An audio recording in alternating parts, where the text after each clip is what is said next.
Bendito nuestro Dios, qué rico poder saludarte en esta ocasión una vez más a ti, mi querido amigo, mi querida amiga, mi querida hermana. Un saludo y un abrazo fraterno.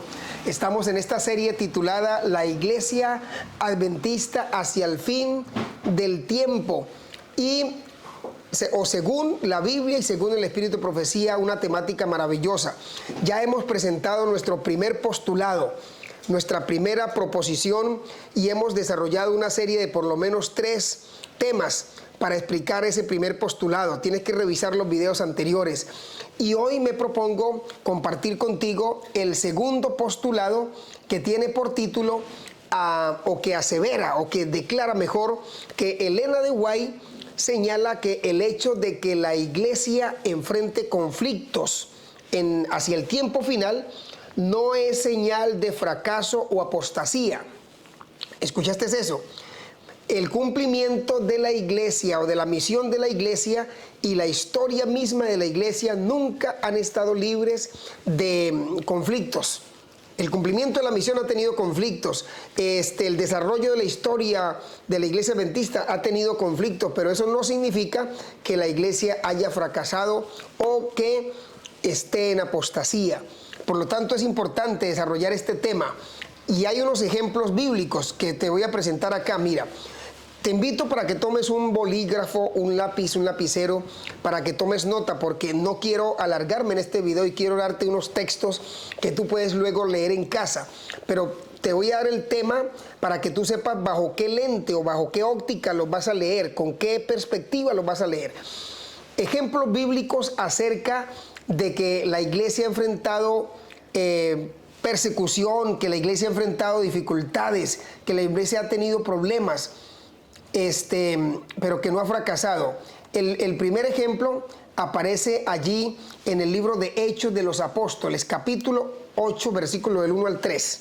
Toma por favor nota, Hechos capítulo 8, versículo del 1 al 3. También en el capítulo 13, versículo 50.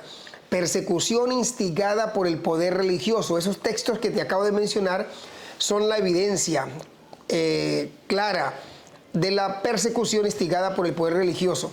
Número 2, en Hechos de los Apóstoles, capítulo 12, el versículo del 1 al 5, encontramos nosotros la persecución a cargo de la autoridad civil. La iglesia siempre ha enfrentado dificultades, problemas. En tercera instancia, en Hechos capítulo 23, versículo del 6 al 11, encontramos nosotros cuestiones doctrinales y de liderazgo. Tú lo puedes revisar en la cita que te estoy mencionando. También puedes buscar en Hechos 15, del 36 al 40. Ahí vas a encontrar ese relato que ilustra perfectamente esas cuestiones doctrinales y de liderazgo en el seno de la iglesia. Pero en Mateo capítulo 10, versículo 16 al 25, vas a encontrar otra declaración también importante cuando el Señor dice, os entregarán a los concilios.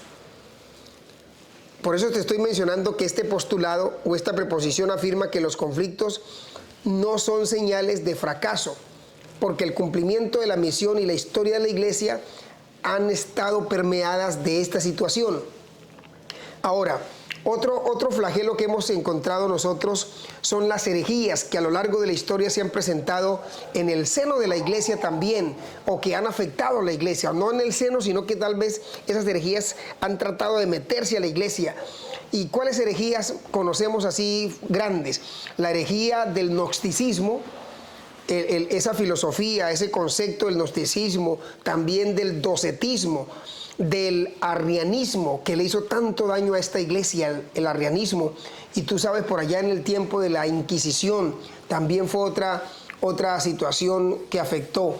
Y la historia misma de nuestra iglesia también ha estado permeada por situaciones diversas. Por ejemplo, la controversia que existió en el año de 1888 sobre la cuestión de la justificación por la fe.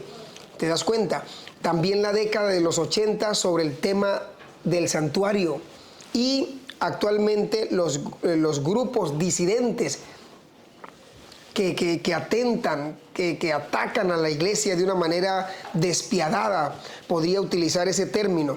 Una cosa es decir que hay apostasía en la iglesia y otra cosa muy distinta es decir que la iglesia vive en apostasía. ¿Ves?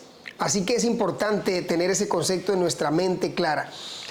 Aunque mira, hay una cita de la sierva del Señor en Testimonios para la iglesia, para los ministros, perdón, la página 49, ella dice lo siguiente, toma nota de esta cita tan linda, dice, aunque existen males en la iglesia y los habrá hasta el fin del mundo, la iglesia, afirma ella, ha de ser en estos postreros días luz para un mundo que está contaminado y corrompido por el pecado. La iglesia, dice ella, debilitada. Mira, hay algunos calificativos aquí para la iglesia debilitada, la iglesia deficiente y que necesita ser reprendida, amonestada y aconsejada, es el único objeto, escúchame bien, como dice la sierva del Señor, el único objeto de esta tierra al cual Cristo concede su consideración suprema. Así que nadie se meta con la iglesia, nadie trate de debilitar esta iglesia, nadie trate de decir que este no es el pueblo, nadie trate de decir que esta iglesia es Babilonia, porque está cometiendo pecado, está cometiendo un error. Y pues déjame terminar esta presentación hablando acerca de dos conceptos que se tienen acerca de la iglesia. Y justamente esos conceptos van a imperar en el tiempo del fin. ¿Cuál concepto? Según Elena de White, ella dice que en la iglesia hay pecadores, ¿verdad? Y fieles. Hay trigo y hay cizaña. Hay personas que están en el proceso de la santificación. Todos estamos en ese proceso de la santificación. Pero hay otro concepto, y es el concepto que impone, o el concepto que enseña la disidencia. Los grupos que han salido de la iglesia o que atacan más vale la iglesia, ellos dicen, hablando del concepto de la iglesia, dicen que solamente fieles, perfectos. Ellos creen que solamente hay fieles, que solamente hay perfectos en la iglesia, y por eso para ellos todo es pecado. Este es un movimiento que está afectando terriblemente la iglesia y que hay que tener cuidado porque no compartimos ese concepto de que solamente hay fieles y perfectos. No, en la iglesia hay trigo y hay cizaña, hay fieles, pero hay también pecadores. Así que es importante que tengamos en cuenta ese concepto. ¿Por qué te lo digo?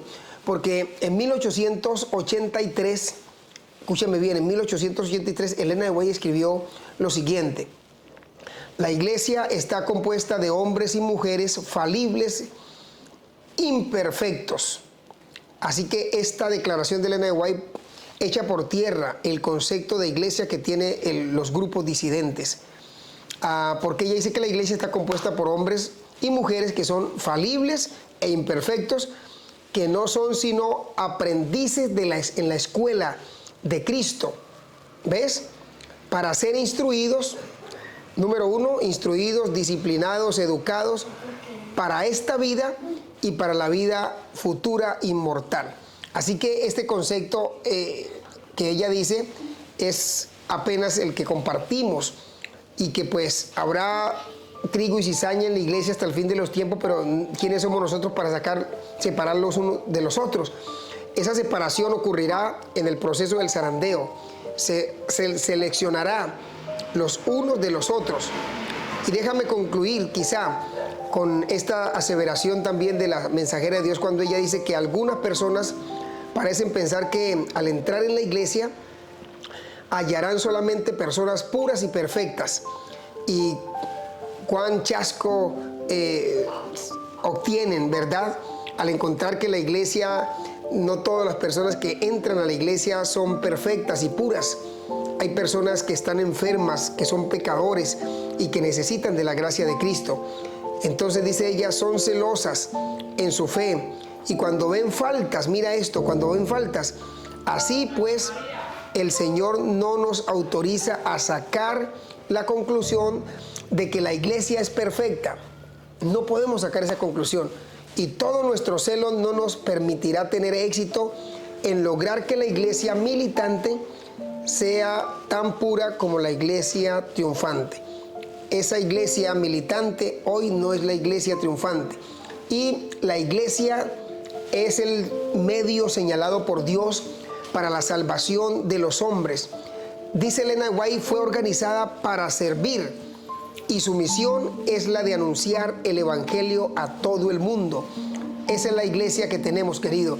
Ojalá que tú hagas parte de esa iglesia y que por nada ni nadie te apartes, te retires, sino que permanezcas en esta iglesia, porque Dios conducirá a su iglesia hasta el tiempo final.